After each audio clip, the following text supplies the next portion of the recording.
आज चाहिँ हामी म र एउटा सर चाहिँ शनिबार घुम्ने भनेर सरसँग हामी चाहिँ बाइकमा चोबारतिर निस्क्यौँ। यो चोबारको चाहिँ डाँडा हो, खास क्रिकेट खेल्न भनेर नै निस्केको थियौँ र टक्क चोबारमा 12 बजीतिर पुगेका थियौँ। दिउँसोको घाम पनि टलक्क लागेको थियो र अहिले चाहिँ क्रिकेट खेल्नेवाला कोही पनि थिएन केटाहरू। र त्यही भएर म चाहिँ फर्स्ट टाइम जिन्दगीमा पहिलोचोटि चाहिँ चोबार गएको थिएँ। ठाउँ चाहिँ राम्रै रहेछ, मान्छेहरू एकदम भिडभाड, अनि यता होपल्यान्ड पनि भएर त्यहाँ स्विमिङ गर्नको लागि यति मान्छे टन्नै हुँदो रहेछ। यो चाहिँ चोबारको मेन त्यो पार्किङ स्थल हो। योभन्दा माथि चाहिँ डाँडा छ, योभन्दा चाहिँ खतरा माथि चाहिँ डाँडा भयङ्कर बवाल थियो, एकदम घाम पनि थियो। पछाडिको चाहिँ म हो, अगाडिको चाहिँ हाम्रो चलाउने हाम्रो साथी पार्टनर हो। यो चाहिँ एकदम बवाल अफ रोड छ कि फेरि यो तपाईँको माथि यो चोबारको डाँडामा जाँदाखेरि बाइक यस्तो रोड चाहिँ अफ रोड थियो, तर हाम्रो माथिको अगाडिको सर चाहिँ एकदम बवालै चलाउने। हेर्नु त यस्तो अफ रोडमा पनि बवाल घुइँगाइदिरहेको, फेरि म पछाडिबाट जोसाइरहेको थिएँ, ओ सर तपाईँ त खतरा राइडर भनेर। ल एकदम बवालै चलाइराख्नु भएको थियो उहाँले चाहिँ।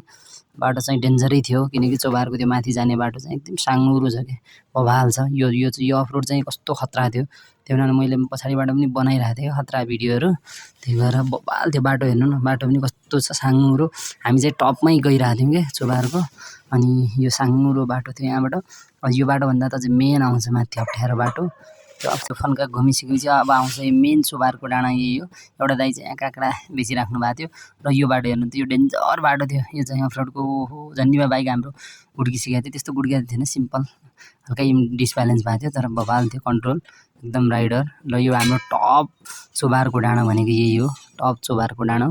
र टक्क फाइनली हामी पुग्यौँ र यहाँ साँघुरो बाटोमा मुटु ढुकढुक भएको थियो। टक्क एकछिन रिलिफ भयो, चारैतिरको भ्यू स्यू हेऱ्यौँ मजाले होइन। शनिबारको दिन भने मान्छे टन्नै थियो, यहाँ थिएन तर तल थियो, बवाल थियो। हामी चाहिँ क्रिकेट खेल्ने हुनाले टक्क यता हेरिरहेको थियौँ होइन। यस्तरी एक 360 भ्यू पनि लियौँ चोबारको डाँडामा। मेरो चाहिँ फर्स्ट टाइमै थियो कि चोबार चाहिँ, एकदम राम्रो रहेछ ठाउँ पनि, त्यस्तो हरियाली चाहिँ थिएन, सुक्खा रहेछ बोट बिरुवाहरू।